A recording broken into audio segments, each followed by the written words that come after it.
Cool. Alrighty, well, hello everyone, my name is Manjari.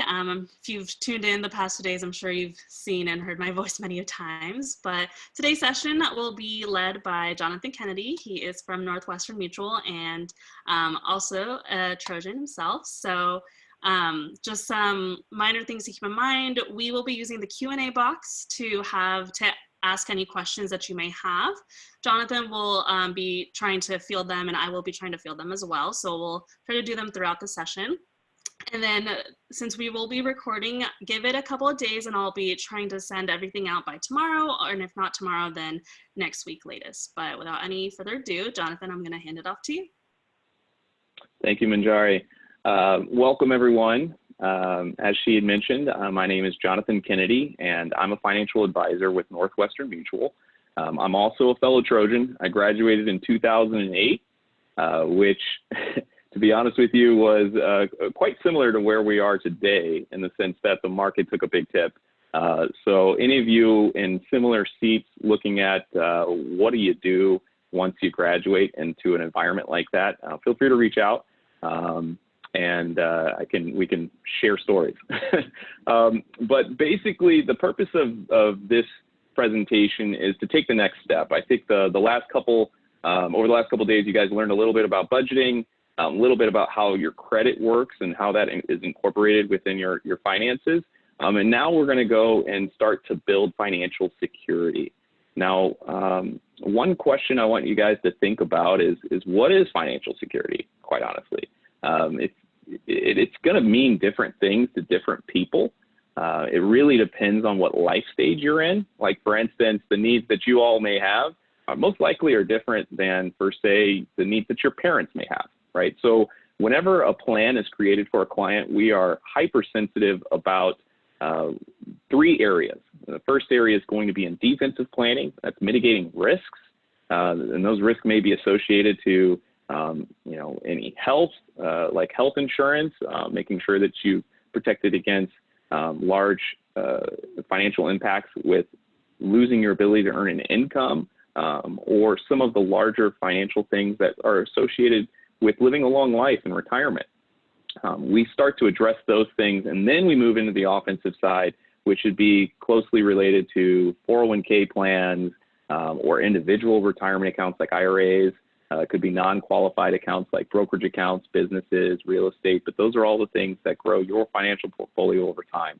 And so it's really important that we not focus on one or the other, but we look at both, because it's the combination of the two that provides the security that we're looking for. And so whenever we build a plan, what's the first step? Well, we got to kind of know what your future is. So what I got a question I want to answer. So they said, could I share some stories about job hunting in the economic downturn? Yeah, I can. So I'll be honest with you. I was 22 years old. I still wasn't quite sure what I wanted to do, and going through graduation when the stock market crashed, we realized it felt like walking a plank. And a lot of friends that I knew just decided to turn around and go back to school and wait it out. And a lot of people just didn't have a job. That was the face of the situation. And I said, well, you know what? I'm going to explore some passion projects, right? I looked at it as an opportunity. I said, I have time to figure out whether or not what I want to do. And I really sat down and engaged in the entertainment industry and had found out a lot more about myself. So look at this opportunity as an area where you are given time to really figure out what it is that you want to do. But it's also not the end of the world. The market ended up coming back and people forgot about 2008 pretty quickly. So don't wait too long. Know that this will pass, and we'll get into a better place. All right, so we want to focus on what your future looks like. So if you've ever built out a 5-year plan or 10-year plan, these are the things that are going to help you determine where you want to go and what is it going to take to get there. So how many of you have ever thought about that, right? We want to have the proper roadmap. Question, are my slides advancing here? It It looks like they're not. Oh no, yeah, they're not. They're not. Okay. Weird. Okay, sorry. Slight No worries. hiccup here. Let me stop the share here.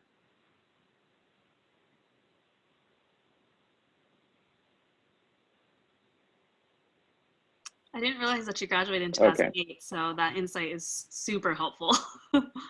Yeah, I was very familiar with what this feels like right now for everyone. Okay, let me see. Does it? Okay, so it's sharing right now. Okay, here we go. Okay, sorry about that. So what is it that you see for your future? You know, what are the types of things that you want to accomplish, right? Do you have an exciting career? Do you maybe own your own business? Do you want to travel a lot? You know, do you want to have a big family or just a comfortable retirement? You start building out those dreams, because if we don't know where we're going, we're not going to get there very fast. So if you take a little bit of time doing that, you're going to find yourself in a much better place, simply because we have a roadmap.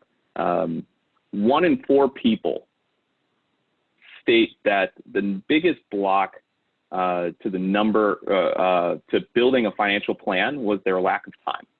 So we all have a little bit of extra time right now, I believe.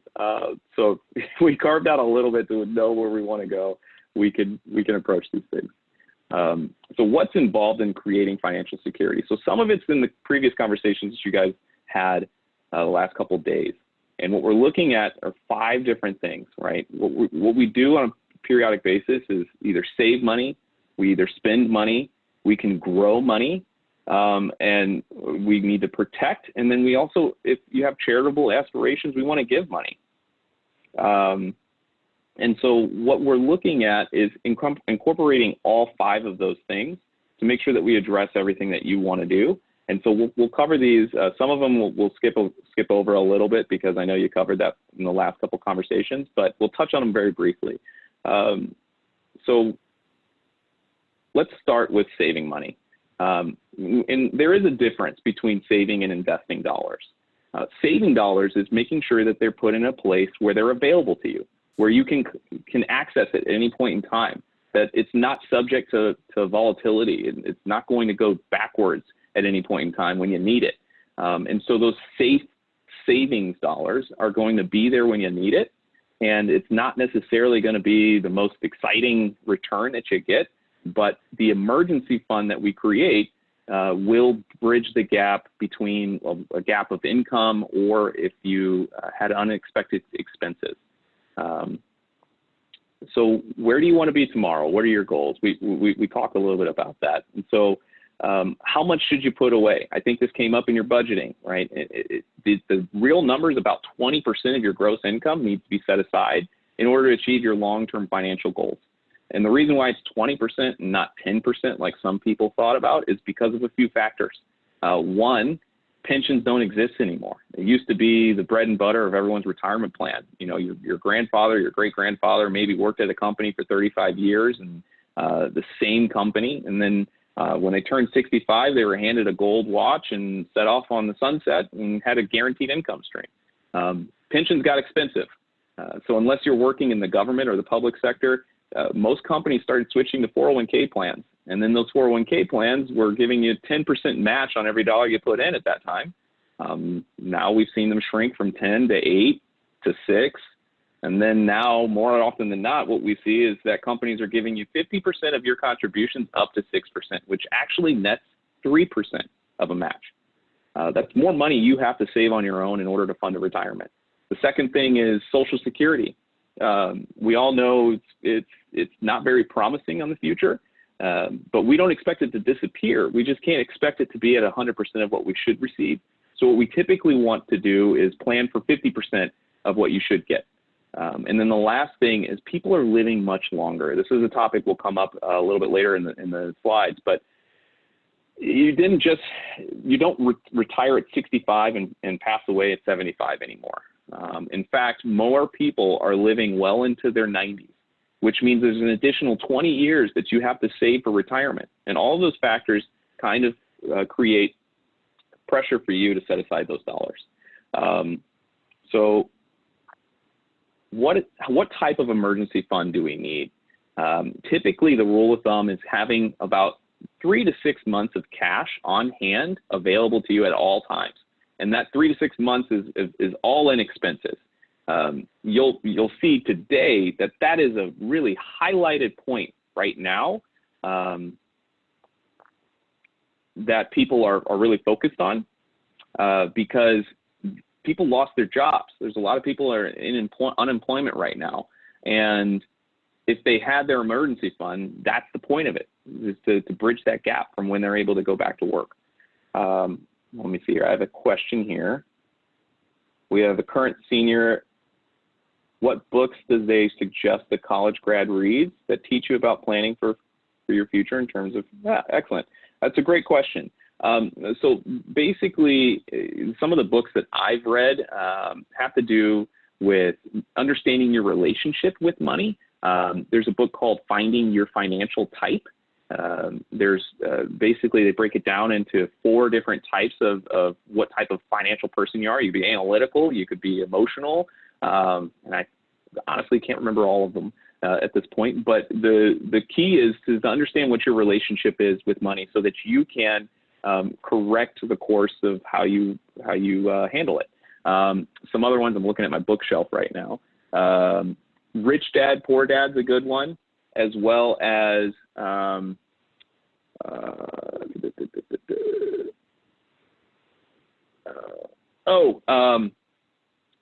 The Richest Man in Babylon is a great one. It just tells a story about a guy, and it's told in almost biblical times. It's like early 80s. They have all the principles and they apply it to basic financial understanding. Not getting too complicated. I think those are easy books for you to start off with and not get too far into the weeds. I'm going to interject real quick too. Yeah, go for it. For everyone that has been attending the sessions and just kind of graduating seniors, we at the Career Center have partnered with the USC Credit Union, working with a publishing company to send you all essentially a PDF version of a 32-page booklet that's called It's Your Financial Life, that goes over a lot of basic stuffs as well too. So be on the lookout for that in an email. So, all right, go ahead, Don.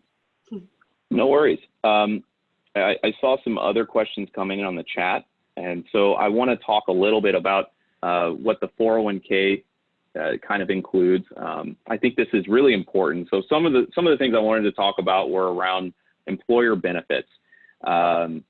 This is really important. When you start evaluating jobs, don't fall into the pigeonhole of just looking at what the income you're going to receive is. If you look at 2 jobs that say one is going to give you $100,000 a year and the other one's going to give you $120,000 a year, you might be very well tempted to just pick the higher salary. It'll give you a better lifestyle today, guaranteed. But if you look at the rest of the benefits that they provide you, it might have a larger financial impact for you in the long term, and potentially today, depending on what type of benefits you get with regards to insurance planning. So what we're talking about there is if you had a $100,000 job with a 10% match in a 401k and a $120,000 job with a 5% match, you'll find that at the end of your working life, you're going to have a much larger retirement balance, and you're not going to have to save as much on your own in order to achieve that. So it's really important to look at those other benefits that the company's giving you. Usually the 401k is going to give you one of 2 options. It's either going to be pre-tax contributions or post-tax contributions. This is another key component that you want to look at whenever you're choosing your 401k allocation. The first thing is always match at the maximum match amount that the company is offering. So what we're talking about there is let's say the company is giving you a 6% match or 50% up to 6%. You need to put in the full 6% no matter what. I don't care how much money you're making. You will not get a better return than the $3 that your employer is giving you. That's 100% return, or even a 50% turn if it's 50 to 1. You need to do that. There's not an advisor on this planet that wouldn't recommend that you do that. Free money is free money. You want to take that. and then look at what other areas you should put your money into afterwards. The pre-tax and post-tax conversation can get a little complicated, but basically any post-tax contributions that you have the ability of making, we want to take advantage of that so that we can limit how high our tax bill is at retirement. One thing people miss out on is the fact that when we get to retirement, we have to pull out all of our assets out of our traditional 401ks, and as we pull them out, it ends up counting as ordinary income because we start to observe the income that we deferred. If we put it in post-tax or Roth option, then we get to get all of that income tax-free, which I promise you, if you don't like paying taxes while you work, you'll hate paying taxes while you're retired. So it becomes a much bigger benefit in the long run.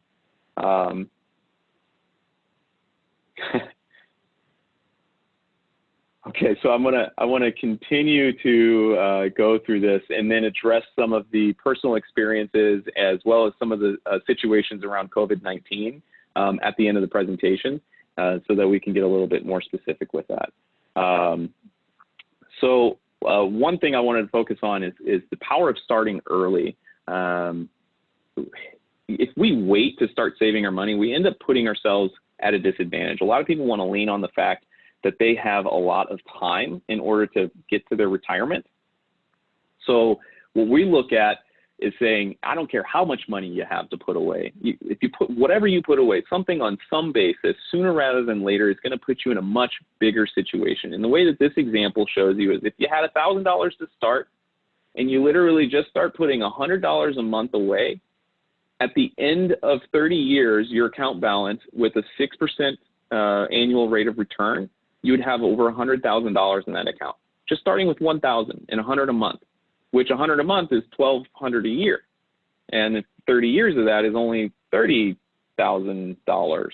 So how did 35 become 103? And it's simply because you had it invested for a longer period of time. So start as soon as you can. I don't care if it's $100 or $200, begin as early as you possibly can. This is that concept where I was talking about how long will you live? Well, a lot of people are living well into their 90s. So we need to plan for a retirement that lasts 30 years or longer. And then we want to grow our savings. And there's many different buckets we can put our savings into to grow them, and making sure that we are doing it in a sound way that diversifies our investments as well as diversifies the location of our investments. Let me see if there's some questions here for me to ask.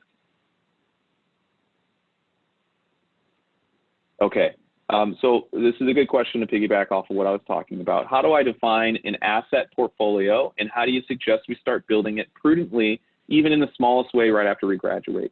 So I'm not the aggressive investment advisor.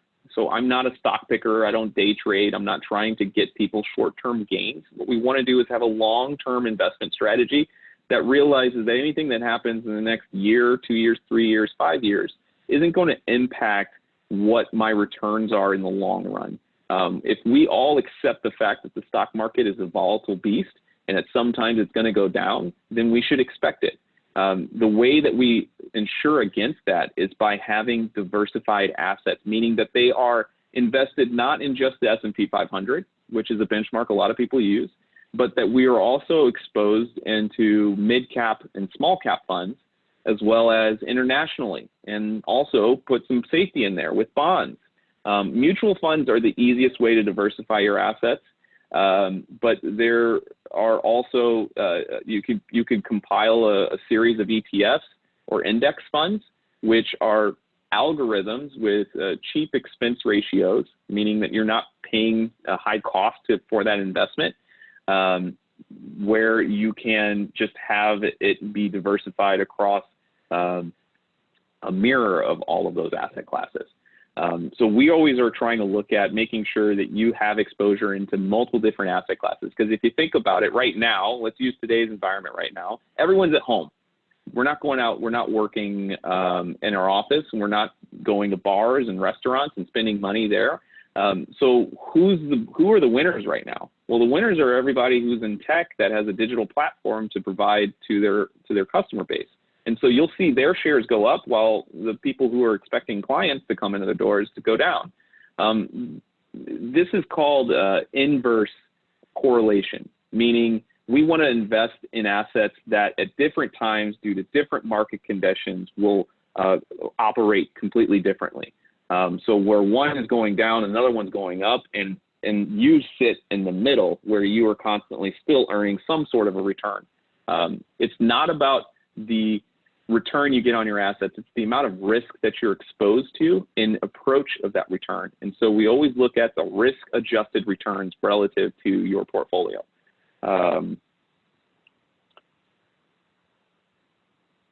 Okay, we're getting a lot of 401k questions. I could spend days on 401ks, but just to answer whether or not we roll them out, I typically do suggest that we roll them out into an IRA. The reason is because there's always a fee associated with 401k. So when they look at your employer-sponsored plan, a lot of people assume that they're not paying fees on it, but if there's a wrap fee to every 401k plan, and that wrap fee is associated to how large the plan is. So if you think about how big the company is, the bigger the company, the more assets there are there, that means that there's going to be a lower fee. It's the same amount of work for however many assets are there. So if there's a small amount of assets, it's a lot of work relative to the amount of compensation that they get. So the fee ends up getting higher with a small company, and it's lower with a larger company. But regardless, you're paying a fee on those assets. The other problem is that you have very limited investment selection with regards to employer-sponsored plans. You might have 15, 20 options that you can invest in, where there are thousands, literally thousands of options outside of a 401k that you can customize and design your portfolio with. The last thing is going to be just simply from keeping it tidy and organized. I've had clients where when I met them, they had 6 401ks floating out somewhere that we had to hunt down and track. This becomes a headache if you were to enter retirement and try to organize this all later on the road. So we always want to keep them in one place, and you do have the option of rolling them into your current 401k, but that ends up making your investment selection still limited, and you wouldn't have access or some strategic options with regards to an IRA that you would be able to operate with. Okay. The pre-tax and post-tax. Pre-tax is traditional, post-tax is Roth, and we always try to find post-tax or tax-free investments in our portfolio. So we recommend the Roth if possible. Okay, I'm going to keep moving a little bit, and we'll address some of these questions later. Okay, spending. So this is where we talk about the budget stuff again. I believe you guys had a 60-20-20 rule with regards to how to budget. So essential expenses are in the 60% range, spending is in 20, and then in saving and investing should be about another 20%. And this is on your gross income. So what we look at is making sure that we limit our expenses as much as possible on the fixed essential spot, and then keep an eye on our discretionary on a monthly basis. And then let me see here how we get there. So I'm going to skip all the budget advice. Okay, now we want to grow. This is kind of where we've been sitting our conversations. So how do we grow our assets? Well, whenever you're investing, this is different than saving, as I mentioned before. So we have to evaluate how much risk you're willing to take with your money. That's called your risk tolerance. And then we also want to be able to figure out how much time do we have. We need to know what the time horizon is. Because when we understand we have more time, then whatever happens in the market today doesn't matter 15 years from now. And then once we've reached that goal, how much time do we have to withdraw the money? Is it going to be one lump sum that comes out, like if you were investing for a home? Or is it going to be over a long period of time where you're pulling out income to supplement things?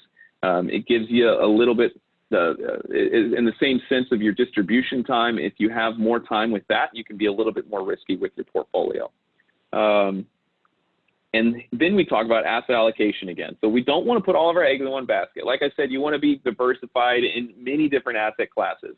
But one other thing that I would like to highlight is that you want to also diversify not only the asset allocation, but the location of your assets. I think that also ties into the cash position. When you're in retirement, having cash on hand is way more important than when you're younger. And that's because you can't stomach or weather volatility in the market as easily as you did when you were a younger individual. I want to change slightly. Maybe, would it make sense for me to do that now? Yeah, I want to change to a new document to kind of highlight some of this. So this is kind of another concept here. I want to make sure I'm sharing the right thing. Okay. All right. So we talked about accumulating, and then these are different life stages, like I mentioned before. So most of you are in the accumulation phase, where we're looking at return and building our assets. Eventually, we'll transition into focusing on what we need to do to build our to distribute our retirement, and then we get into the distribution phase. And what we're looking at, the location of our assets, this is where this concept comes into play. So these are two similar IRAs. This concept is called down markets matter. So if all of our assets are sitting in equity positions in the stock market, and we hit retirement, and then we have to live off of those assets, we want to look at what relationship the market has with our living situation. So if we have two similar IRAs, both of these are traditional in nature, so they're pre-tax environments. You have $1.5 million of a beginning balance for both of these. Let me see if I can get my pen going. This is different. Okay, so we have $1.5 million in both accounts. They're both invested exactly the same, and each individual needs $120,000, stepping up with 3% for inflation every year while they retire. And then you'll see that this is over a 20-year period, and both of them are invested in the exact same 20-year period. So if we look at the difference between the two, the first individual is pulling out the money every year no matter what happens. The second individual is pulling the money out every year except in years following a market correction. And you'll see throughout this iteration, there are 2 years where there was a market correction. In the first year, it went down 2%, and in the 18th year, it went down 0.8%. You'll see they pulled out the least amount they could following the first market correction. And then in the 19th year, they pulled the least amount they could after what's called required minimum distributions, which actually are forced withdrawals from your taxable accounts or your pre-tax accounts or traditional accounts, so that the government can start recovering some taxes. The difference between these two accounts is actually, if you do the math, 123,000 here and about a difference of 70 there. So let's say roughly 200,000. But the ending balance between these two accounts are much different. A difference of almost $1.4 million, or twice the amount of money in those accounts. And that's quite simply because the individual on the right was concerned with not only how their assets were allocated, but they also had assets that were outside of the market, accessible like cash, that they could live off of during times like these that we're in right now. So we're big believers in making sure that we have a strong investment or distribution strategy to weather storms like we're in today. And it looks a lot like this. This is basically where you guys are going to enter into. We have pre-retirement income, and you're trying to determine, where am I putting my assets to fund my retirement? Well, you've got these options over here, which are basically given to you if they're available, right? We already discussed most of you probably won't have a pension unless you work for the government or the state. Social Security has a question mark behind it, so let's just say there's 50%. Sorry, my mouse drawing is really poor. And then income annuities are something that maybe you set up when you get closer to retirement and provides a fixed income to you, but it doesn't, it's not something you get to change. Then we have these 5 buckets here at the top. And these are the real buckets that are going to end up funding your retirement. And they all operate differently with different market conditions with respect to the stock market as well as taxation. And so what we want to do is create an environment where we have all of these buckets set up so that depending on if the market's up or the market's down, we have the appropriate asset to withdraw from and allow the market-based assets, if it's down, to recuperate before we start touching those assets. If taxes are high, we don't want to pull too much out of our highest taxable accounts. We want to pull some more out of our tax-free assets. If taxes are high, that's when we take advantage of this one and maybe pull as much as we can or do something called a Roth conversion so that we limit our future tax liability or create an area where we can transfer money easily. This is one document that I could spend hours on in terms of how we build a plan. Okay, got a lot of questions here. I want to answer one that's relevant to what we're talking about right now. Backdoor Roth, we could probably talk about that. Mutual funds, okay. What kind of account do you recommend to place your savings into? Okay, okay. Maybe not. Okay, so I'm gonna hit these really quickly. I know the questions are what's really relevant for you guys, and I want to make sure that this is something that you guys find valuable. So I'm going to start with talking about where to start putting your money if you were to just graduate. Here's the thing. Like I mentioned, you guys have a lot of time. So if you just graduated, you have time to invest. No matter what happens over the next 12 to 24 months, you most likely are going to get a return. I can't say you're guaranteed because that's actually illegal for me to say, but most likely with the history of the stock market, you will get a return if you're looking at a long time horizon. But the real question is, should you save it in cash? Well, if you don't have an emergency fund, we typically think it's probably better for you to start building that cash pile. And how much do you put to the cash versus investments? I would believe that if you have $0 saved, we should put the majority there. And until you get 1 month, maybe keep putting it there. And then as you get past that 1 month mark, then you can maybe split how much you're putting into your cash savings and put a little bit into investments. Can you use your stimulus money for a Roth IRA? I do not believe so.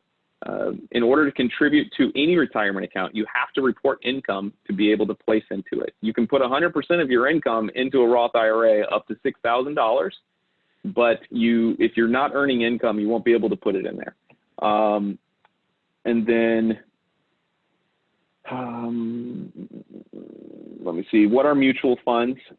So mutual funds are basically, there's thousands of companies there, or thousands of mutual funds offered by companies like American Funds, which is part of Capital Group, or you could go to John Hancock, you go to Vanguard, or you could go to one of the wirehouses, and they have their own funds that they purchase, that they provide to their clients. And it'll be like Morgan Stanley's International Bond Fund or their large cap fund. But what we want to do is look at mutual funds and how they're allocated. What is their exposure? If you're ever looking at investing in a mutual fund, use a website called Morningstar to evaluate what that fund does, how it's invested, and what type of rating it's getting based off of how it's performed and the strategies that they have in place in order to get a return.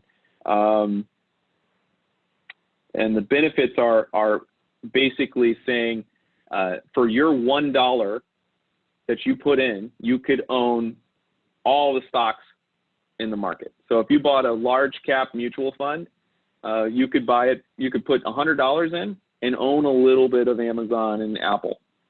If you were trying to buy Apple right now, you'd end up spending hundreds of dollars, and you might not be able to get that many shares. And then you'd be invested in one company, and your entire portfolio would be based off of how they perform. And then backdoor Roth. So the backdoor Roth conversation, it's a little tricky. It's a loophole in the tax code. It's a loophole that we would expect to be closed at some point. That hasn't happened yet. But the way that it works is, if you remember, I made a comment about doing a Roth conversion from a traditional into a Roth. The way that that works is you end up having to pay taxes on whatever you converted in that year for that income, because you technically would observe it and then put it into a post-tax environment, which is the Roth. However, the backdoor Roth is saying, if I make too much money to contribute to a Roth, as a single individual, you can't make more than $130,000 or you'll be phased out. If you're a married couple filing jointly, you can't make over $200,000 or you'll be phased out.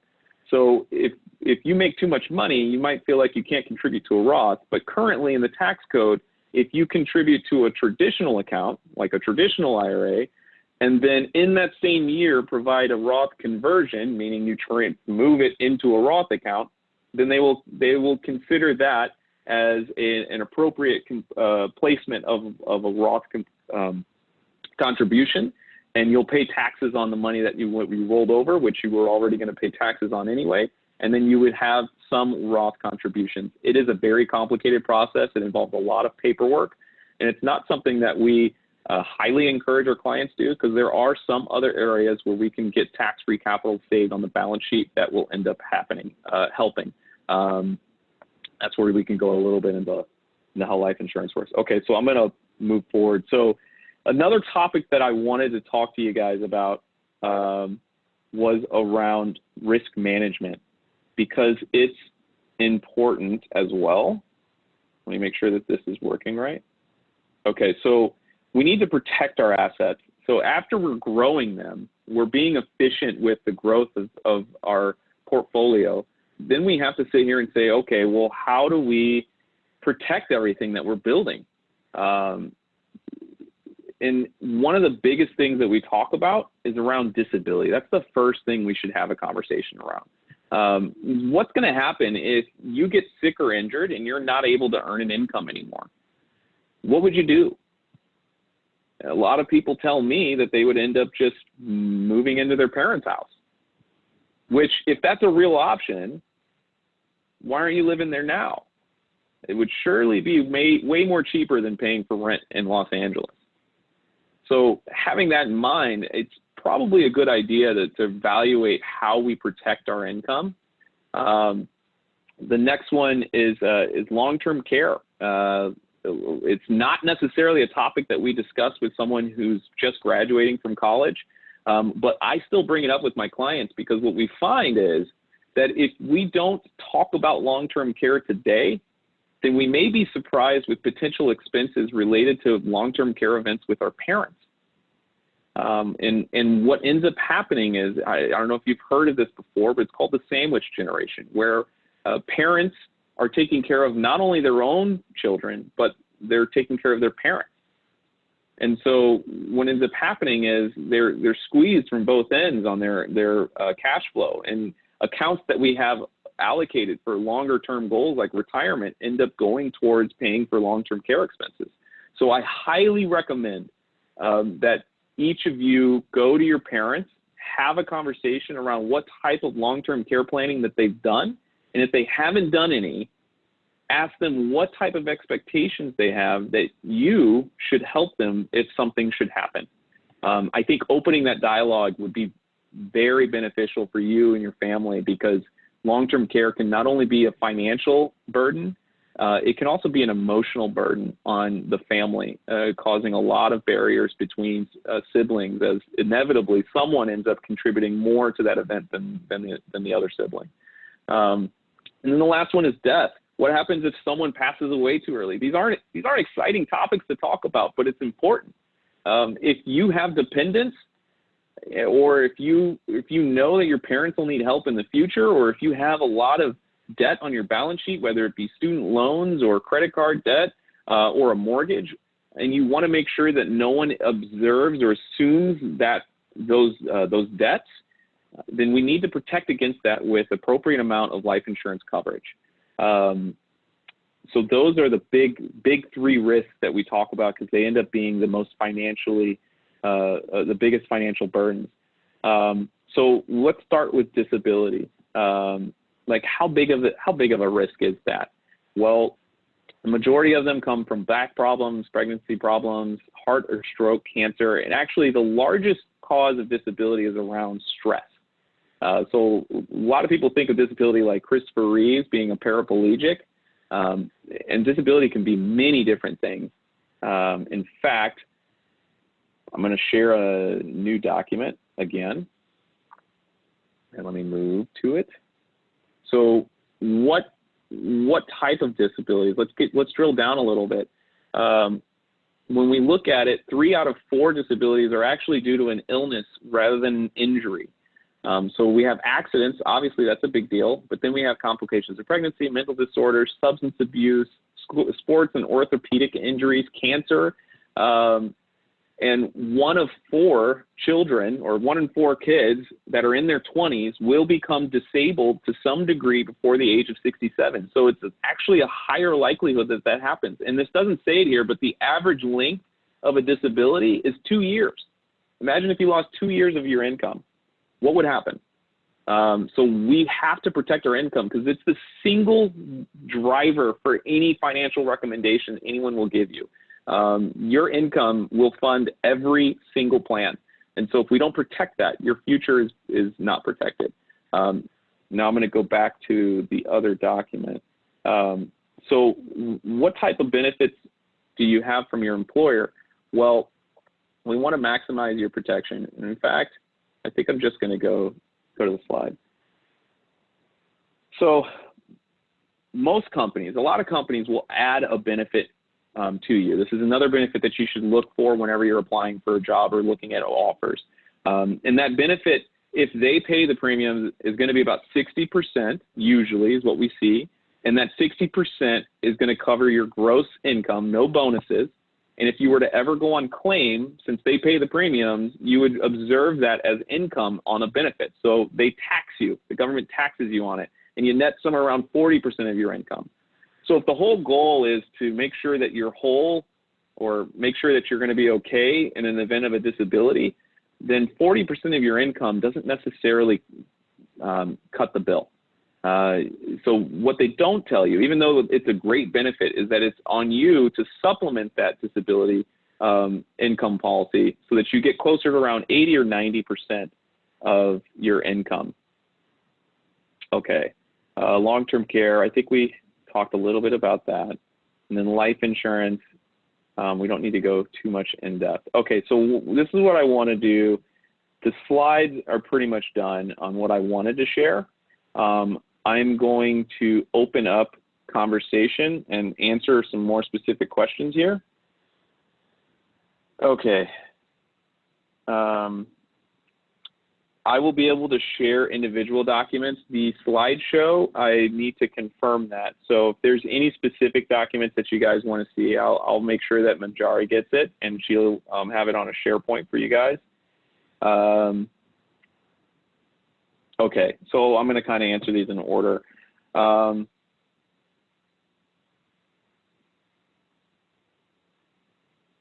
Okay, so the first question I have here is considering the very possible, considering that it's very possible that we enter another recession in the same boat as the class of financial crisis, what's the best money advice I could give you guys? How was my transition into the entertainment industry and what made me go back to Northwestern Mutual? Okay, so basically, the best money advice I would give you is to keep that long-term view. Once you guys land a job, if you get a job in the near future, make sure that you understand that any money you put away in an investment account isn't for tomorrow. So any noise that you hear over the next 12 to 24 months, you ignore it, let it go. You are investing this for 30 years. Your money is going to do very well. And if we utilize something called dollar cost averaging, which is basically saying contributing to your investment portfolio on a regular basis without respect to what happens in the market. We're not trying to time the market. We're not trying to predict the bottom of the market. We literally are just having a consistent investment on a regular basis.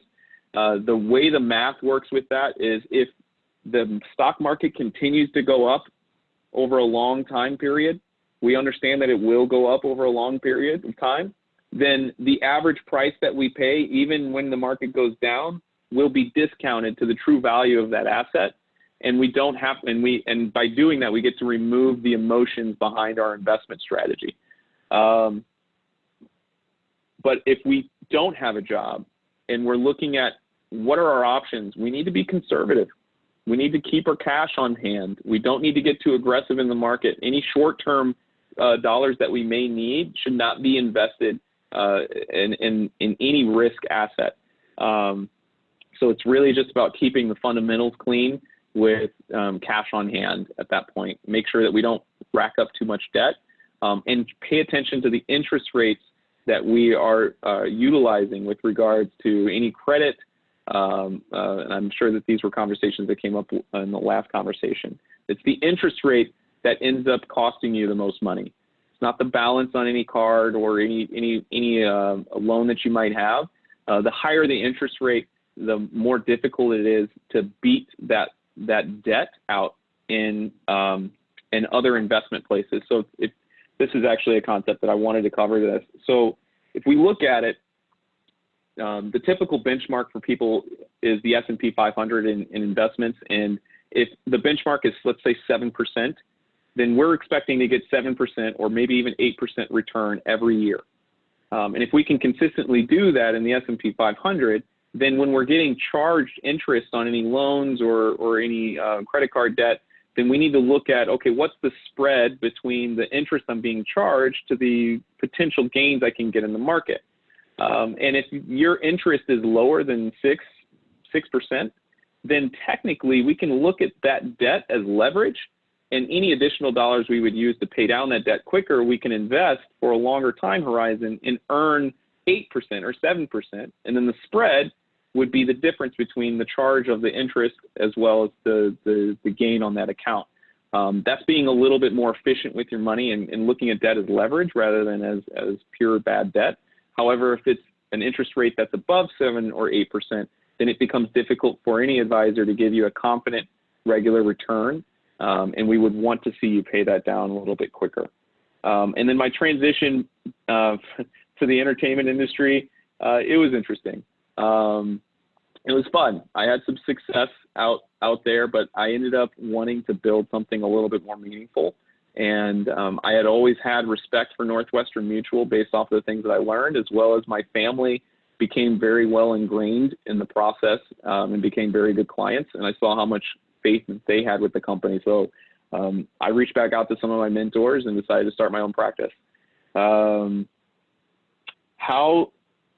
do I think COVID-19 will affect the economy after this long term? There are a couple things to consider with that. Nobody really knows what's going to happen, but there's a lot of things that we pay attention to. I think the minute that there is a vaccine, then all of a sudden we start to build back where we were before, with probably a little bit more attention on making sure that health and is a part of the equation. I think people will want to see that planning is being done to prevent this from the future, so that they can be rest assured that they can be more aggressive again. I think the long-term viewpoint hasn't changed. I think the country is still going to continue to do what it's known to be done. It's just we're having a serious speed bump that will potentially drag things out for 12, 24, maybe 36 months, in the sense of how long is this bear market going to last.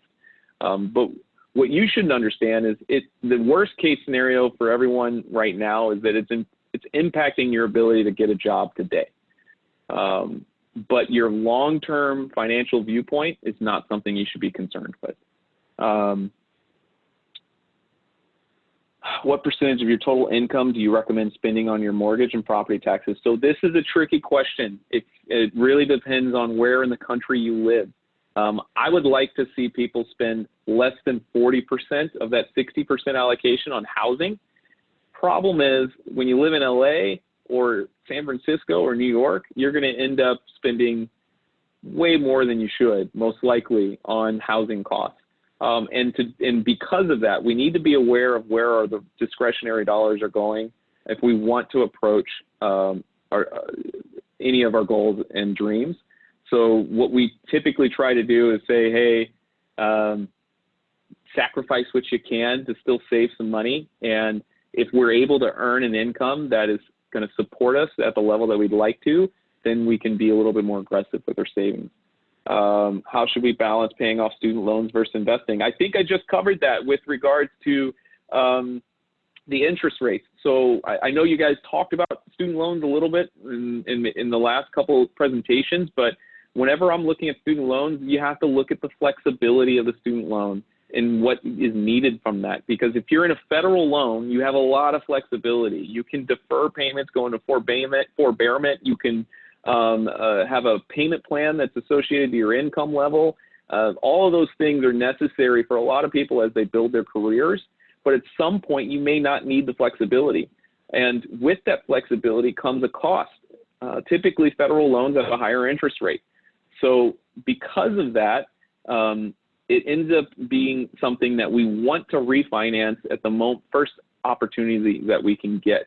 So I would highly recommend teaming up with an organization that specializes in student loans to help you evaluate those types of things. I typically turn to GradFin.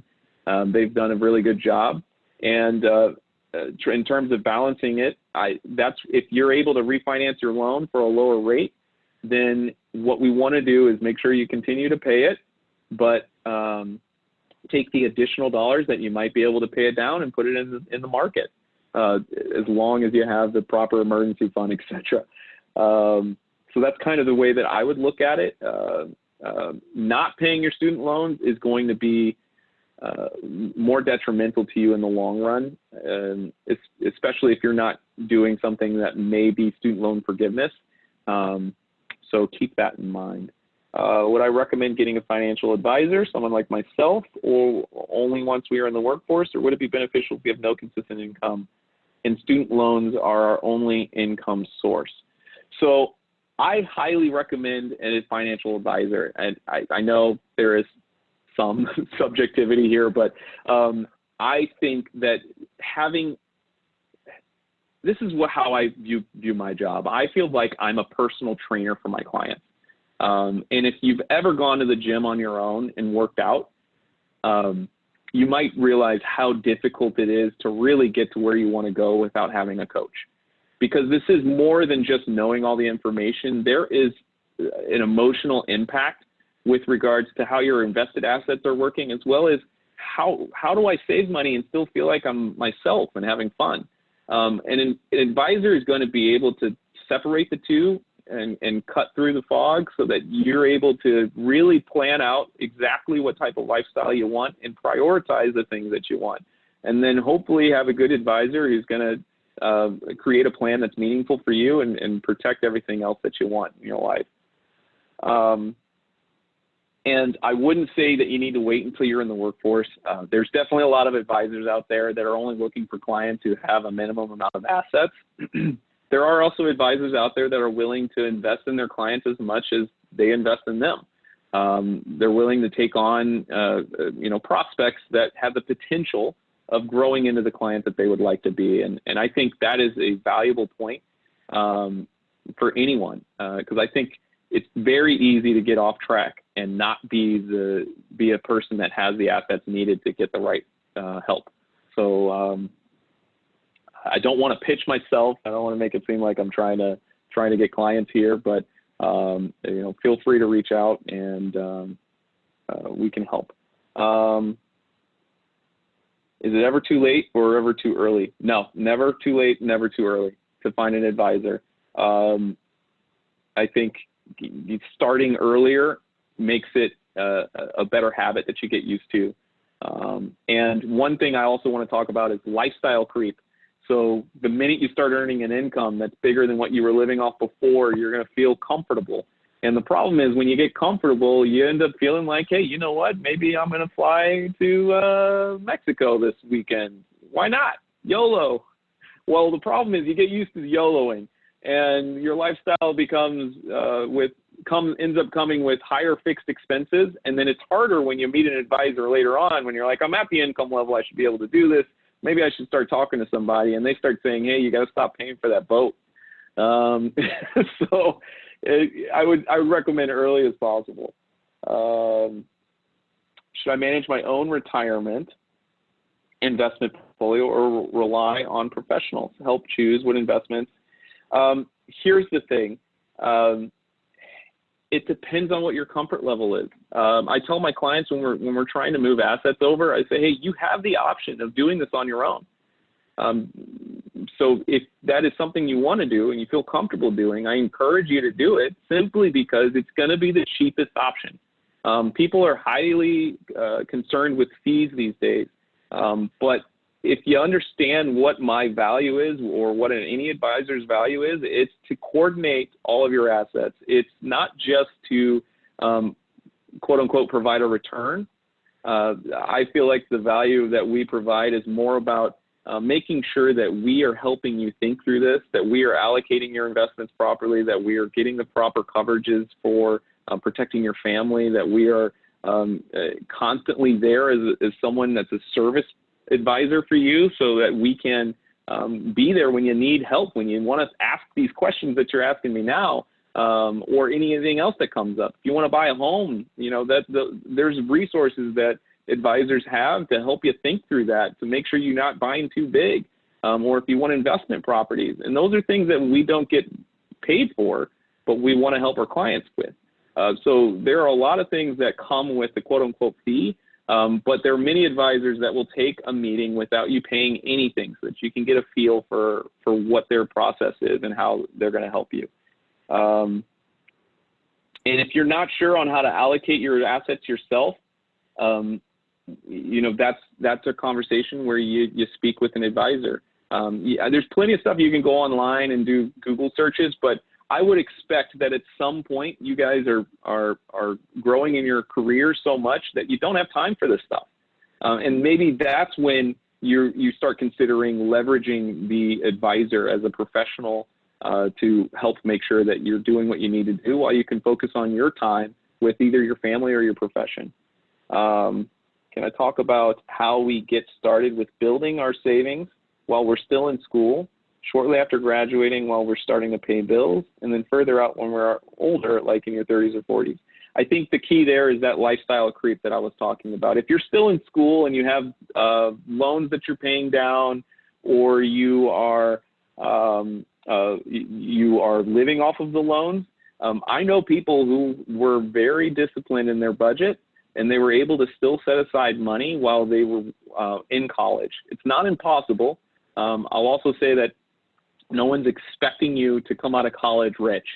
It's kind of a time period where your investments are actually in your education, so that when you come out, you are fitted and in a proper position to be effective in the workplace.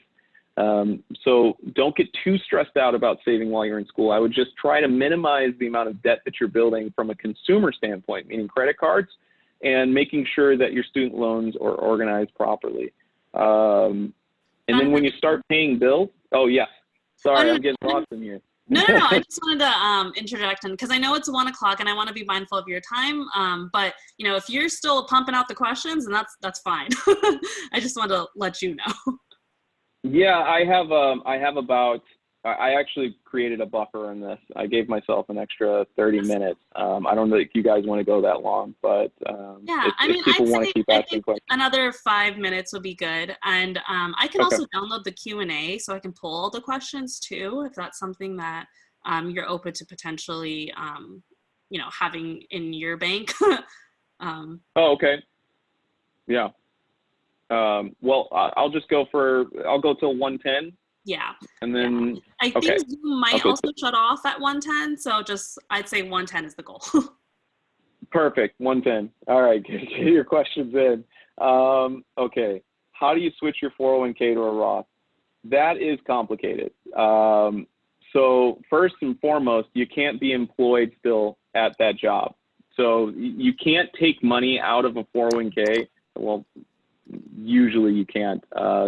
There is something called an in-service distribution, which usually you have to be over 50 years old before you even access that. But if you're still employed at your employer, then you can't move assets out of your 401k. So keep that in mind. If you've left your employer, then you can roll those assets out of that 401k into an IRA.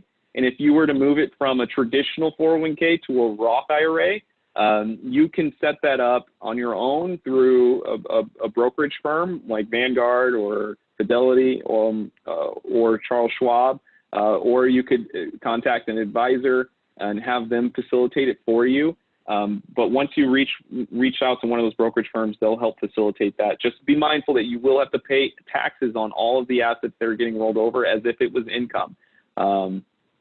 So for some of you, if you're in graduate school and you haven't been earning income while there, and you have an old 401k from a previous employer, it might make sense to do a Roth conversion on that 401k so that you can pay taxes on a low amount. Keep it in mind, just a strategy. Do you mean low tax when you start withdrawing 401k? I'm not sure what that means, Alexis. I mean, when you start withdrawing your 401k or your traditional IRA in retirement, you will pay full ordinary income tax.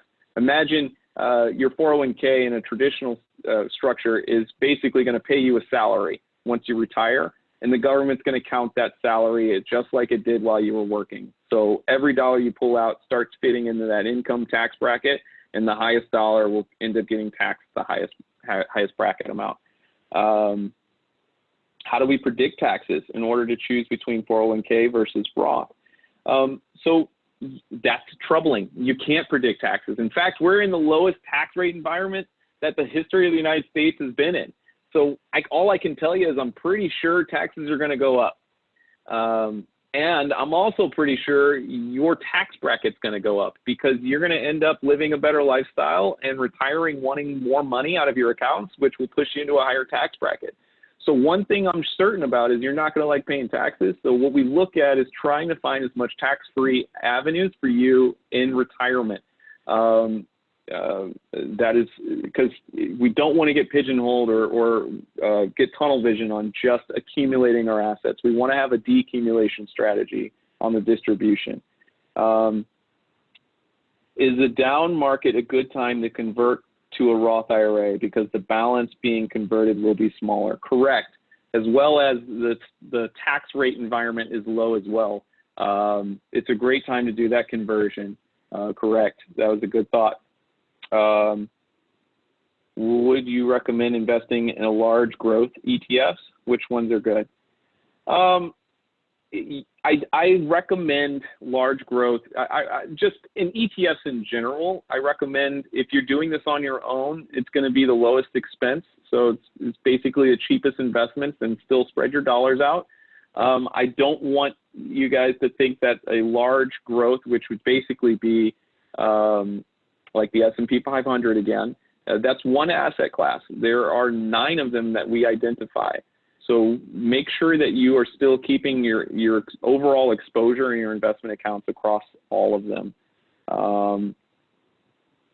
Do ERISA laws better protect money left in my 401k? If I roll it over, can it be taken by bankruptcy or lawsuit judgments? Is it more protected if I leave it in my 401k? This is interesting, very specific question. I'm not sure if that would serve for everyone right now, but ERISA laws protect you. They do protect you as an employee. They are your assets, but what you should be aware of is that if your company does go under, it may be harder to find your 401k. I've had clients who couldn't contact the HR department and didn't know where it was held, and we had to hunt down their 401k a little bit harder. Does a Roth IRA have contribution limit? Yes, it does. If so, what do you do with your remaining income that you allocate for retirement? This is a good question, Cody. So a Roth IRA has an income limitation, has a contribution limitation of $6,000. That also applies to traditional IRAs. And then the income limitation, as I mentioned before, as a single individual, you can't contribute after $130,000. And as a married filing jointly, you can't contribute after $200,000. So if you're looking for tax-free income, there's only a couple other places you can look at. You can look at what's called municipal bonds, which the municipal part is referencing the fact that it's associated to the performance of the state that you were purchasing those bonds from. So in California's example, you would basically be relying on California's performance to provide you a yield or a return on that bond on those bonds. Here's the problem with that. Because they are giving you tax-free incentive on those municipal bonds, they offer lower yields. So you're not actually getting as much of a return as if you were in regular bonds, but it's still tax-free, so it's great. So where's the only other tax-free environment that you can put money into? It's actually in life insurance. It's a little known fact. Life insurance can be structured in two ways. The one way is in term insurance, and the other way is in permanent insurance or whole life insurance. And whole life insurance grows like a Roth IRA. You put after-tax dollars into it, it grows tax-deferred, and you can access the funds with in a tax preferential way to limit your taxable liability. And a lot of people, especially the wealthy, use that as an alternative to a Roth. They call it a rich man's Roth, and they'll use that as tax-free income. It's not a place we put all of our dollars. So if you can't contribute to a Roth, we try to max out your 401k as well. But for tax-free purposes, that is another area. So we're at 110. I think I'm going to pause the questions there. Manjari, is there anything else you wanted me to talk about? No. So I'll, pull the remaining questions, just so at least we have them in the bank. And yeah, I mean, if there's any parting words that you want to end with, feel free to do so. Yeah, I basically, well, one, thank you guys for coming out and listening to me today. I know we were kind of jumping all over the place, but I think we don't want to get caught up with all of the noise that's surrounding everyone right now. This too shall pass. So what we want to do is just make sure we're prepared for being able to get into a job, and then take this seriously. Once you start earning a check, really sit down and figure out what you want to do with your money, and try to budget. And with the savings that you have left of your budget, consider all of the buckets, not just throwing it in the market, but keeping it in some in cash and some for the future. I think that's really important. Awesome. Well, thank you, Jonathan. I will touch base with you to talk about what you can share so far and, regarding the documents. And to those, there's still about 60 people on. So to those of you that are still on, just a reminder, I will be gathering all the materials from the past 3 days and hopefully sending them out tomorrow. If not, then definitely latest next week. But Jonathan, thank you again for all of your help and all of your insight. I learned a lot and things that I'm still so confused on, but you're such a great resource to have. And with that, I'll stop the recording and then end the meeting. But thank you and have a great rest of your week. Awesome. Thank you. You too. Take care. Bye-bye.